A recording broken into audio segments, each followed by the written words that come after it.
Welcome to The Explainer. Okay, today we are taking a seriously high-energy journey straight into the actual brain of modern financial markets. We're going to answer the ultimate question.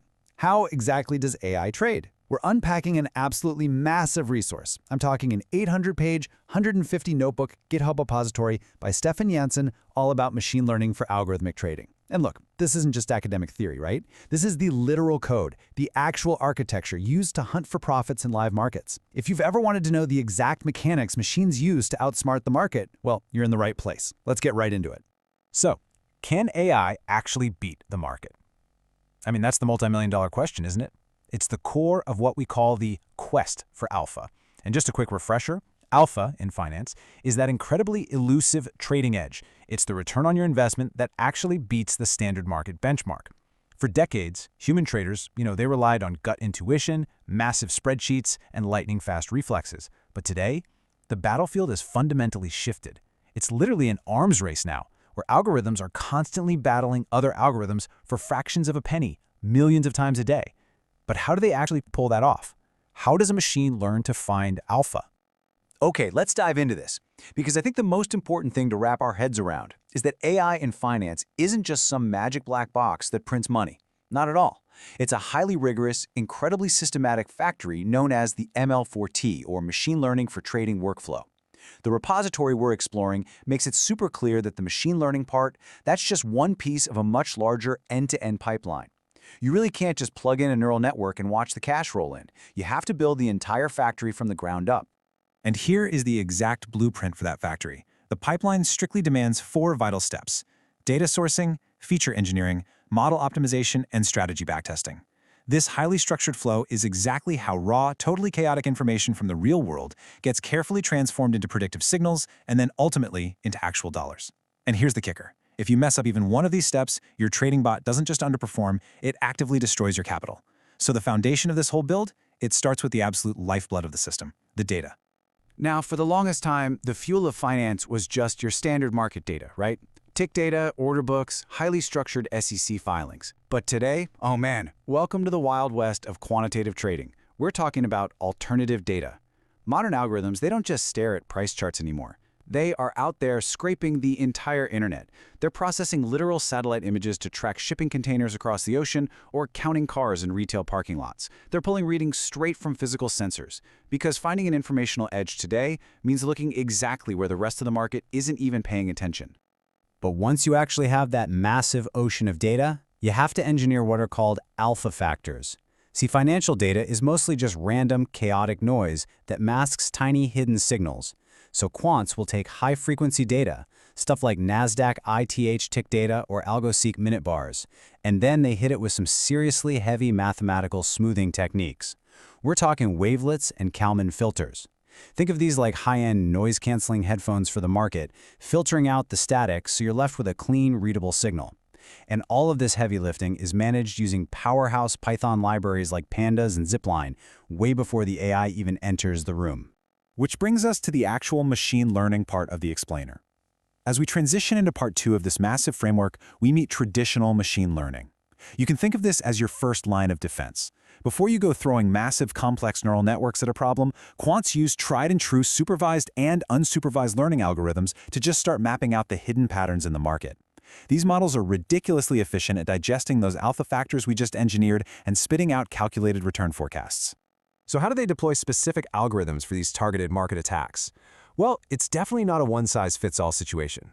The repository actually walks through using a random forest algorithm specifically to learn nonlinear rules for a long-short strategy trading Japanese equities. Pretty cool, right? Meanwhile, you've got gradient boosting, stuff like XGBoost or LightGBM, which is absolutely perfect for the frantic split-second data of intraday trading because it sequentially learns from its own errors. And then there's Bayesian machine learning, which is used to constantly adapt to new information, making it perfect for dynamically updating hedge ratios in a pairs trading strategy. Basically, every single tool has its specific battlefield. But here is where things take a truly fascinating turn. Let's step beyond just the raw numbers for a second. The reality is, financial markets aren't just driven by math. They're driven by human words. Think about it. Panic, exuberance, forward guidance, rumors spreading on social media, all of that is expressed in language. So to truly understand market movements, our algorithms literally need to read the market's mind. And that leads us straight into the incredible world of natural language processing, or NLP. Just think about the sheer volume of text generated every single day. These are the high-value targets for NLP models. AI algorithms are deployed to scrape and digest live earnings called transcripts the very second they happen. They parse through dense, heavily structured electronic SEC filings. They're continuously analyzing financial news to gauge global sentiment. And get this, they even read through complex corporate contracts to spot hidden risks or opportunities. The AI is quite literally reading the entire internet's financial text simultaneously. Now, what's really interesting about this is a concept straight from the source material that honestly sounds like pure sci-fi. It talks about how we embed or locate each semantic unit in a continuous vector space. Okay, what does that actually mean? Well, you can't just feed raw English words into a math equation, right? Instead, technologies like Word2Vec or the attention mechanisms in BERT convert human words into dense numerical vectors. By mapping these vectors in a continuous space, the AI actually learns the semantic meaning and the relationships between words based on their context. It figures out that the word debt used near restructuring means something entirely different than debt used near expansion. It's literally teaching algorithms the nuance of human language. And once our AI can actually understand complex data and human language, we shift into part 4 of the material. Welcome to the bleeding edge territory, deep learning. If traditional ML was our first line of defense, deep neural networks are the heavy artillery.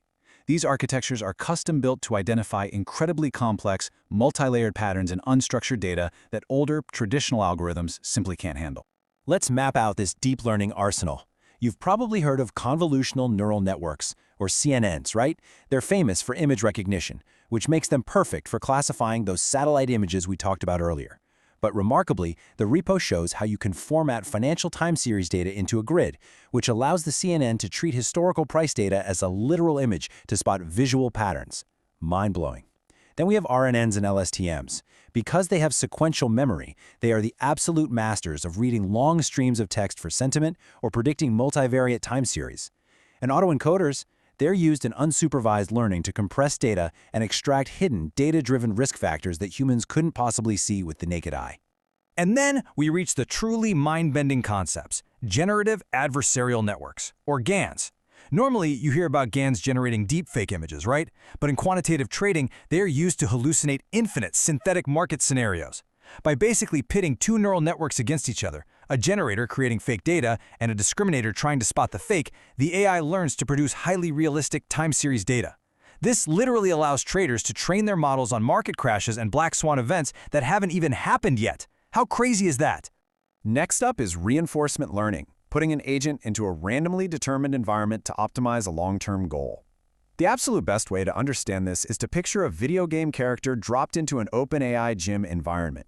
The character takes actions, the environment changes, and the character gets either a reward or a penalty. Over millions of iterations, it learns the optimal policy to maximize its high score. Only in this case, the environment is the stock market, the actions are buying and selling, and the high score is portfolio profit. The AI is teaching itself how to trade purely through relentless trial and error.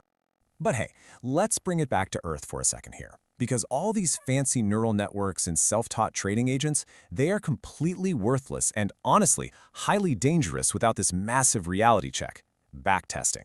You see, an untested AI bot is the single fastest way to lose capital in a live market.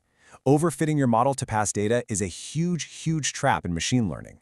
Your AI might look like an absolute genius on historical data, but the moment you plug it into a live exchange, it completely implodes. To prevent those catastrophic losses, the repository dedicates a ton of focus to rigorous backtesting simulations using engines like Zipline and Backtrader. First, you load up the historical data. Second, and this is absolutely crucial, you simulate realistic order execution. Third, you must factor in training costs and slippage because newsflash, trading isn't free, and those tiny little fees will eat an AI alive if it trades too often. Finally, you evaluate its performance out of sample, meaning you test it on data the model has never ever seen before. A strategy absolutely must survive brutal contact with historical reality before a single real dollar is put at risk. Which brings us to our final, deeply provocative thought. In a market entirely driven by machines, is human intuition obsolete? I mean, we've just explored a 150 notebook deep dive into how machines source satellite data, extract alpha with common filters, read SEC filings using BERT, hallucinate synthetic markets with GANs, and teach themselves to trade via reinforcement learning. The tools are incredibly, terrifyingly powerful. But remember that workflow from the very beginning. It still starts with an idea. The human provides the hypothesis, the machine executes the math. If seeing this bold, structured breakdown makes you hungry to dive into the actual Python code and build your own trading factory, the Stefan Janssen repository is waiting for you. So the only question left is, what's your hypothesis?